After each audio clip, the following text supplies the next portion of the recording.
সোলজারের অভিজ্ঞতা খুবই ভালো, গল্পটা খুব সুপার একটা গল্প, আলাদা টেস্ট পাবে, শাকিবকে আলাদাভাবে দেখবে মানুষ। সালমান শাহ ছিল আমাদের স্বপ্নের নায়ক,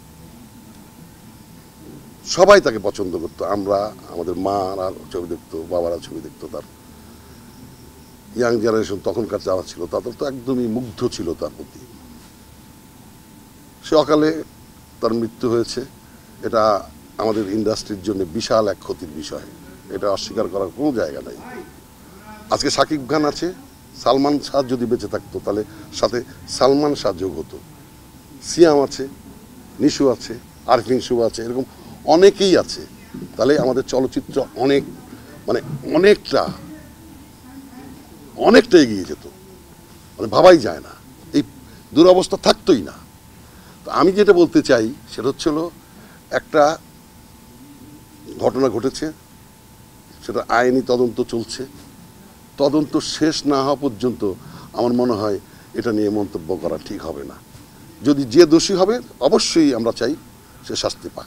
জলই একটা ছেলে ছিল, অনেক প্রাণবন্ত একটা ছেলে ছিল, মানে ভাবাই যায় না। হ্যাঁ, খুবই খাওয়ার ব্যাপারে খুব, আমার সাথে ওইভাবে মজা, আমার সাথে অত ইন্টিমেসি ছিল না তো, এফডিসি যাওয়ার কারণে ওর সাথে দেখা হতো, বন্ধু বান্ধবের সাথে বসে একটু আড্ডা হতো, এই ওরকম স্মৃতির মতো কোনো সময় আমার কাটিনি তার সাথে। মনে রাখবে না কেন? সে যে কাজ করে গেছে মনে রাখার মতোই তো কাজ করে গেছে, মানুষ মনে রাখবে না কেন? সবচেয়ে বড় কথা যেটা ধ্রুব সত্যি কথা, কারোর জন্য কোনো কিছু কখনোই থেমে থাকে না, থাকেই উনি। এই যে তৈরি হচ্ছে, শাকিব খান তৈরি হয়েছে, মান্না ভাই ছিল, মান্না ভাইও মারা গেছে অকালেই, তারপরে নিশু তৈরি হচ্ছে, সিয়াম তৈরি হচ্ছে, কারোর জন্য কোনো জায়গাটা থেমে থাকে না।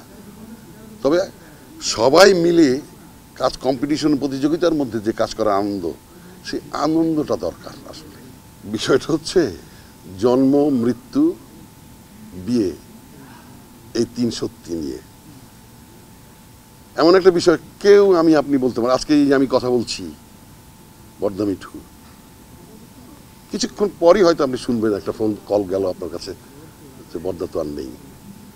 এটা আসলে প্রকৃতির নিয়ম, আমরা আসছি পৃথিবীতে, আমাদের যে কোনো সময় চলে যেতে হবে। মাঝখানে একটু টানাপোড়েনের মধ্যে গেছে, আবার চাঙা হচ্ছে, আর দেশের এই পট পরিবর্তনের কারণে একটু আমরা পিছিয়ে আছি, সেটাও আসলে কাটিয়ে উঠছে আস্তে আস্তে, আবার ব্যস্ততা বাড়ছে। অনেকেই প্রথমে দেখে আমাকে ভয়ে আমার সামনে আসতে চায় না।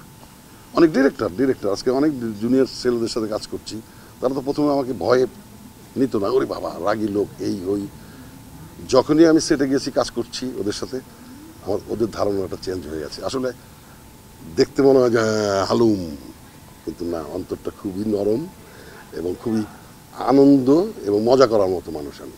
অনেক মজার সিন ছিল, অনেক মজা হয়েছে। আবার ওখানে রানা ভাই ছিল, অনেক বড় বড় গুণী আর্টিস্ট ছিল, তাদের সাথে কাজ করার মজাই আলাদা। আর স্ক্রিপ্টটাও একটা ফানি ছিল, আমরা করে খুব মজা পেয়েছি। রোমান রুনি মানে একেবারে ওর শুরু থেকে আমার সাথে, ওর সাথে যোগাযোগ একদম, যখন সে মিডিয়ার কেউ না, মিডিয়ায় কাজ করতে আসছে অভিনয়ের নেশায়, পরে ডিরেক্টর হয়ে গেছে। আসলে গল্পগুলো নেয়, গোছায় ঠিকই, সাজায় ঠিকই, কিন্তু দুর্ভাগ্যজনক হলেও এটা সত্য যে ওই নাটকগুলি আসলে সে টেনে নিয়ে যেতে পারে না। এটা ওর দুর্বলতা কিনা আমি জানি না, কিন্তু ও কিন্তু চেষ্টা করে যে ভালো কিছু করার, ও সে চেষ্টাটা আছে। আমি সোলজার করছি, তারপরে তসনস নামে একটা ছবি করছি। সোলজারের অভিজ্ঞতা খুবই ভালো, তসনসের অভিজ্ঞতা ভালো, আর সাকিবের সাথে কাজ করছি অনেকদিন পর, এর আগে আমি করেছি, মানে সুপার একদম। এই ফরম্যাটের বাইরের গল্প, একদমই অন্যরকম একটা, এরকম গল্প বোধ হয় বাংলাদেশে হয়েছে বলে আমি মনে জানি না, কিন্তু গল্পটা খুব সুপার একটা গল্প, আলাদা টেস্ট পাবে, সাকিবকে আলাদাভাবে দেখবে মানুষ। আমি তো একেবারে খুবই নগণ্য একজন মানুষ, তারেক ভাই আছেন, তৌকির ভাইয়ের মতো আর্টিস্ট আছে, আরও ভালো ভালো আর্টিস্ট আছে ওখানে, তানজিন তিশা আছে, ঐশী আছে। না, গল্প রেকর্ড ভাঙবে কিনা সেটা তো ছবি হলে যাওয়ার পর দর্শক বলবে, দর্শকের ছবি দেখার উপর নির্ভর করবে। কিন্তু এখানে ডিরেক্টর সাকিব ফাহাদ ও চেষ্টা করছে জিনিসটা খুব যত্ন করে, গল্পটাও ভালো যত্ন করে যেন হলে নেওয়া যায়, সেই চেষ্টাই করা হচ্ছে, কোনো কিছুর কোনো কমতি রাখছে না সে। মানে তুলনা আসলে কিছু নাই, তখনকার বাস্তবতা ছিল একরকম, আর এখনকার বাস্তবতা একেবারেই আরেক রকম। তো সাকিব যেটা হচ্ছে এখনকার যে বাস্তবতা, সেই বাস্তবতার সাথে হাঁটছে, এটা পজিটিভ। আমি দুই জায়গায় স্বাচ্ছন্দ্য বোধ করি, কারণ একজন অভিনেতা সে অভিনয় করবে, সে ওয়েবে হোক, ইউটিউবের নাটক হোক, সিনেমায় হোক, কোনো সমস্যা নেই। সে যদি তার ভিতরে অভিনয় থাকে, ডিরেক্টর যদি তার ভিতরে অভিনয় বের করতে পারে, সে সব জায়গায় ফ্রি, সব জায়গায় স্বাচ্ছন্দ্য বোধ করবে সে।